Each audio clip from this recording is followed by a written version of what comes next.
will remind you like crazy. We're going to have to ignore that irritating beep for a second. This thing will remind you like crazy if it's got something it needs to do. It does a pretty decent job of walking you through what needs to happen.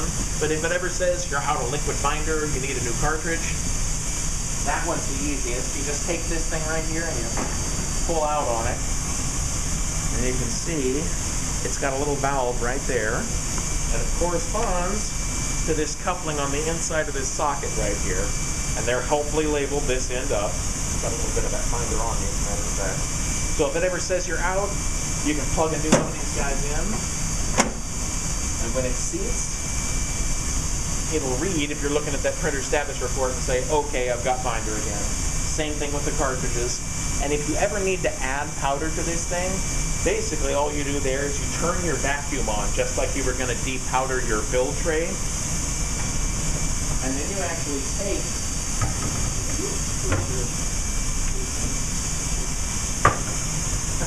it's okay if you cross in front of it, Alex, but thank you. You take a container of your loose powder, and you literally just turn your vacuum on, and you vacuum up loose powder out of your container. And then your LED is going to tell you, I have so many inches of powder, and usually it'll be like your build is going to take 5.6 inches of powder.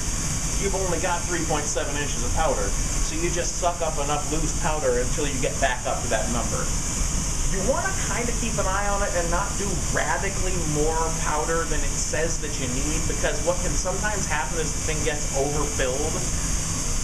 There are ways to deal with that, but the best way to deal with it is to avoid it happening. So don't add like 3 or 4 more inches of powder than it says that it needs. Especially since at any given moment, it's probably got some powder in its front and rear overflow collectors that it can recycle. Those might not be bad things to talk about as well, but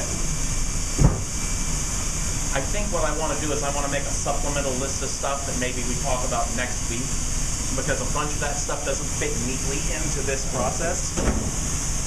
And I feel like I've given you guys a lot to digest already.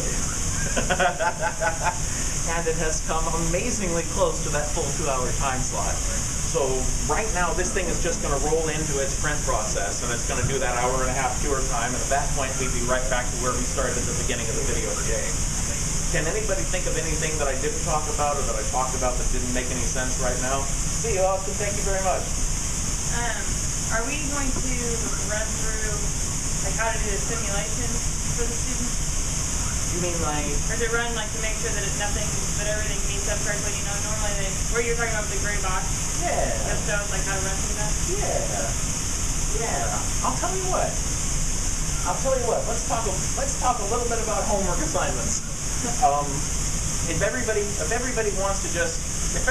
wants to create some small, I said